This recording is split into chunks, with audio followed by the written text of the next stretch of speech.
Alright guys, Alex Espinoza with the Rickey Henderson of YouTube. We got a lot to talk about today on the Rickey Report. Of course, in last night's game on Tuesday night, the A's lost 2-1 in extra innings, but everybody was talking about Ronel Blanco and his glove. The Astros right-handed pitcher got ejected last night after umpires found some sticky substances in his glove during a routine glove inspection. So when the A's were coming up in the top of the fourth inning, all of a sudden Blanco was surrounded by all the umps. They checked his glove, threw him out of the game, and of course everybody was running to Twitter to start making Astros cheating jokes. And the Astros are never going to beat those cheating allegations. They're always going to be the asterisks, some people call them the Trastros. I mean, this just kind of reinforces that narrative. So I remember that energy because you remember it all went down, I think in 2019, or no, it all went down in 2020 when all the cheating stuff came down, when Mike Fiers kind of ratted out his former teammates about the 2017 World Series and how they were banging the trash cans. And then 2020 there was no fans, so then 2021 it was like this huge tour of hate for the Houston Asterisks. And so it's funny whenever the Astros do something like this, it's like all 29 other fan bases just kind of unite to talk shit. So that was funny to see. So Blanco, I believe he's going to appeal the suspension. He's probably going to be suspended about 10 games. So after the game, according to MLB.com's Brian McTaggart, Blanco just said, it was a mix of rosin and sweat. And we've seen this with other pitchers before in the past. And he's like, he said, no, I didn't know this was illegal. I see other pitchers coming to do it as well, so I thought it was normal. So we'll see if he gets suspended, but if he does get suspended, I believe he'll be the 7th pitcher since 2021 when the MLB started cracking down on foreign substances, doing substance checks.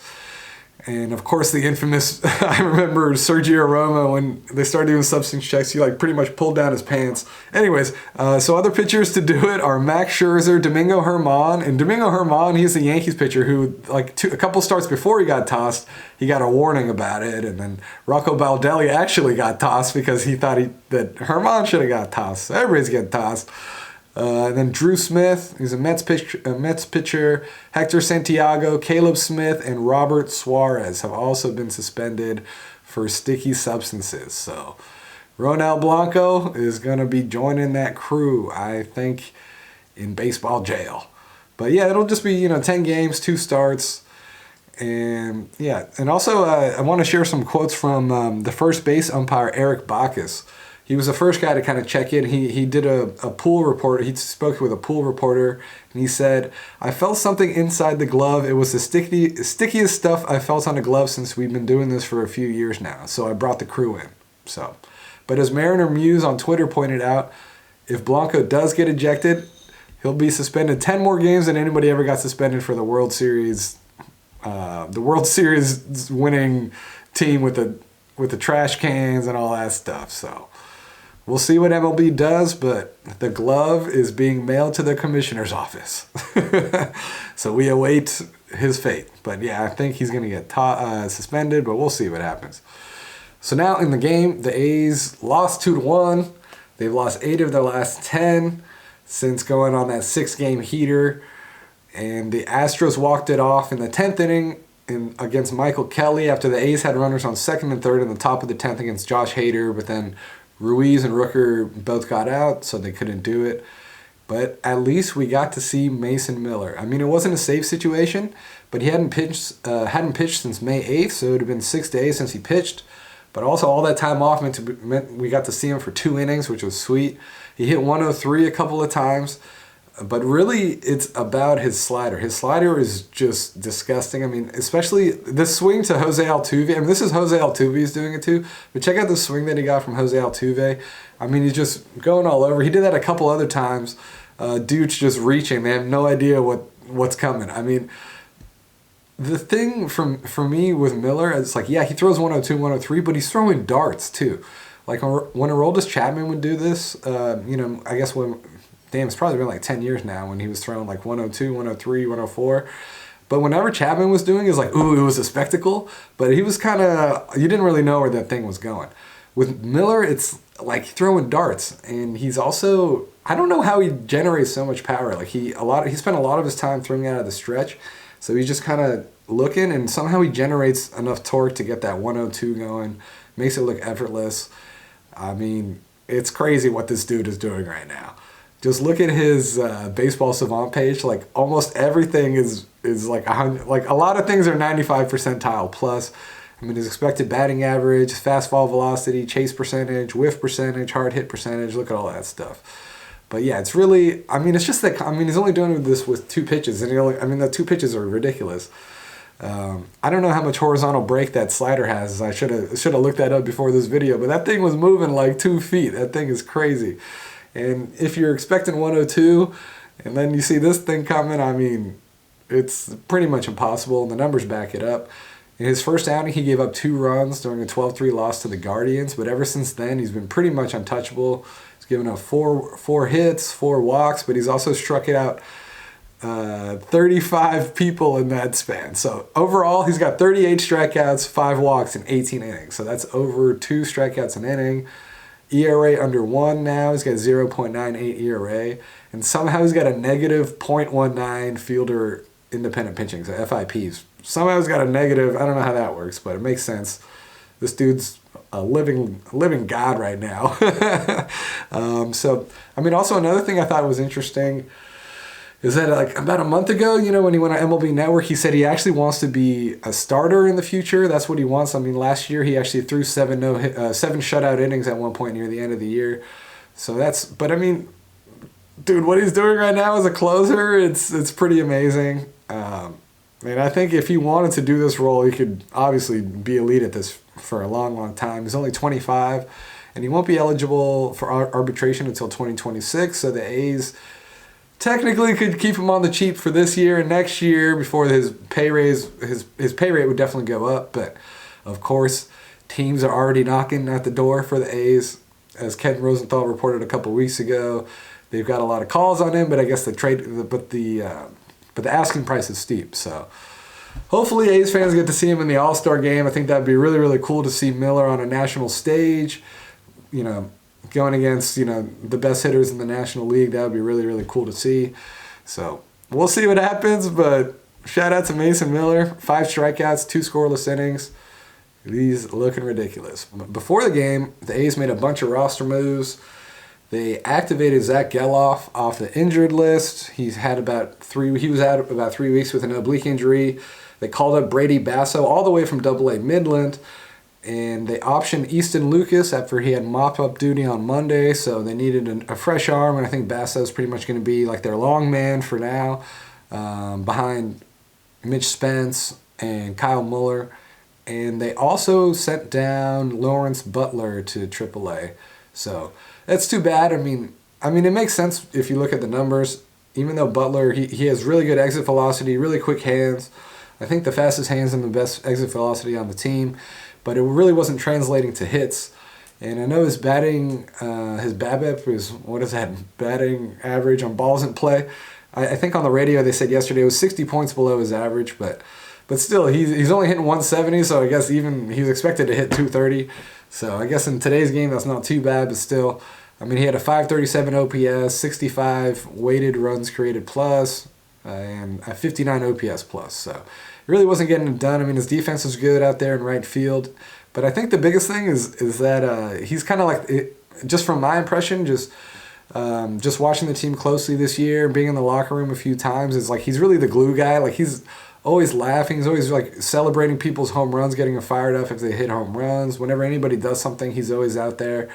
The outfielders, they got their little backwards hat Rochambeau thing going. So, yeah, you know, it's too bad that he got sent down, but I think he'll be back up at some point. So, we'll see what happens. But hey, he got sent down. Tyler Soderstrom's still up here. So, and Ryan Noda's still down there. So we'll see what happens with Soderstrom if he can develop. But also, it's good to see Zack Gelof back. He missed about 3 weeks with that oblique strain. But he had a really rough day yesterday when he came back. Went 0 for 4 with 3 strikeouts. And honestly, one of the A's best chances of the game came in the first inning. Gelof came up with the bases loaded and 2 outs, but he struck out. He just kind of looked at a high changeup, his tough pitch. But yeah, three strikeouts, so that was rough to see. But hopefully he can get back up and, kind of join this momentum that the A's used to have, but, be part of this competitive team. And Brady Basso's an interesting call-up, but it looks like he'll probably be maybe like a temporary guy just up here to make, kind of save the bullpen, because Mitch Spence and Kyle Muller have been getting used a lot this month, pitching a lot of innings. And Basso's a 26-year-old. He's a 16th round draft pick in 2019 by the A's.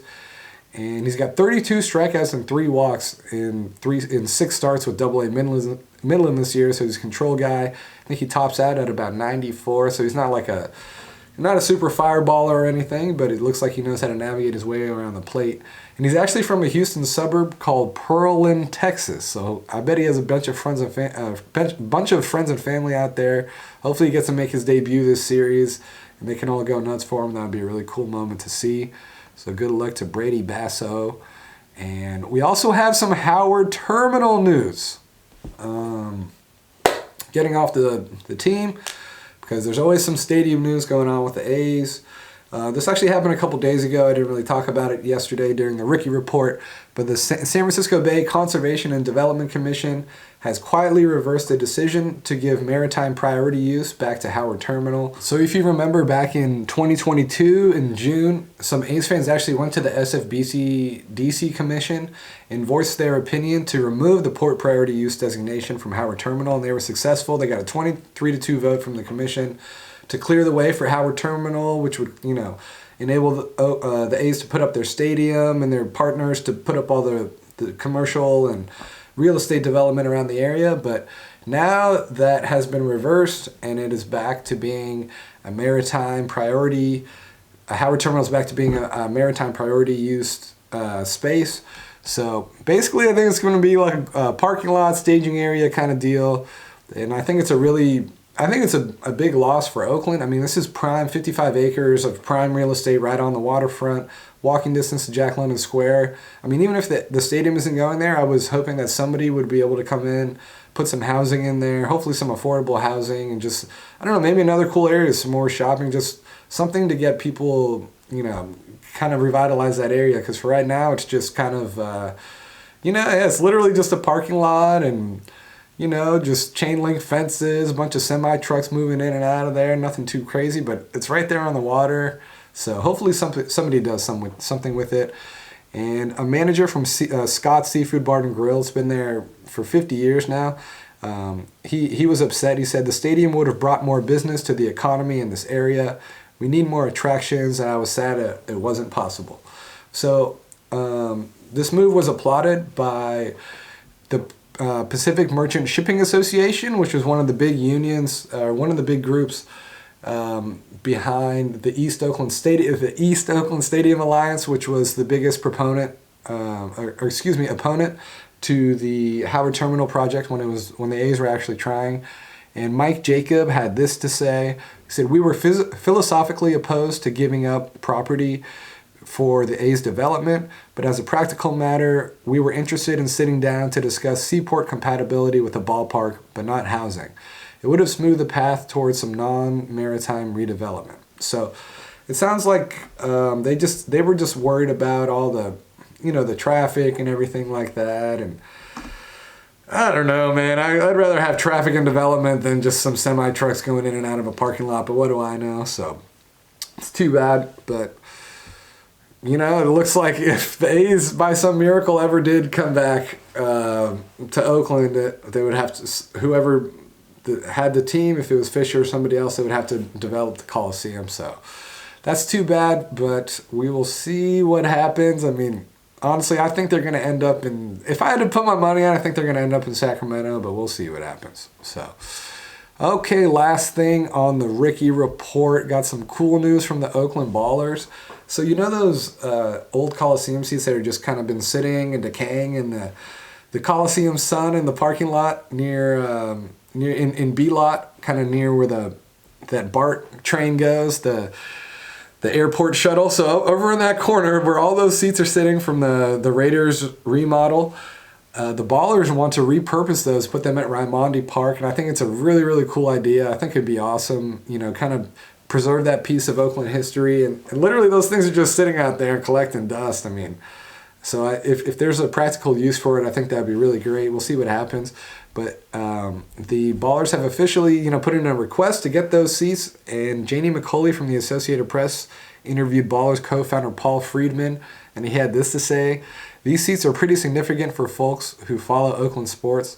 For me, these are the seats that started it all. Like started all the downhill. These are the seats that were brought in because the Raiders made a ton of promises about what was going to happen, and these are the seats that contributed to, I think, diminishing the Coliseum." So, yeah, he's got a point. There's a lot of historical significance. I mean, damn, that thing was so beautiful back in the day. I remember going to the Coliseum when they had orange seats, and you could see the Oakland Hills and the beautiful flowers out in center field and everything like that. So hopefully they get this done. I think that'd be really cool. Rebecca Kaplan, vice mayor for Oakland, is on board. They really support it, so we'll see what happens. But it's going to be a really cool week coming up on June 4th. I mean, that's when their home opener is, and I guess they're almost sold out. And then 3 days later, on June 7th, there's going to be a reverse boycott, and then the next day is going to be 68th Day. The Oakland 68s are going to be celebrating at the Oakland Ballers game over there. So, but things start earlier than that. Actually, on Saturday, the Ballers have a spring training game up on UC Davis's campus. Tickets start at only $5. They're going to be playing against the YOLO High Wheelers, which was also started by the co-founders of the Oakland Ballers, Brian Carmel and Paul Friedman. And then the season opener is less than a week away. It's actually on Tuesday. They'll be at the Glacier Park Rangers in Montana. And it's cool. The Ballers are actually putting on a watch party at the Downtown Athletic Club. The game's going to be streaming. You can watch it at 6 p.m. So Downtown Athletic Club, 6 p.m. on May 21st, next Tuesday. You can watch it. I'll probably be there with my camera, just kind of capture the moment for the Rickey Henderson of YouTube. So make sure to like and subscribe. Got a bunch of content coming out. Really appreciate it. And yeah, stay tuned for another episode of the Rickey Report tomorrow. Thanks.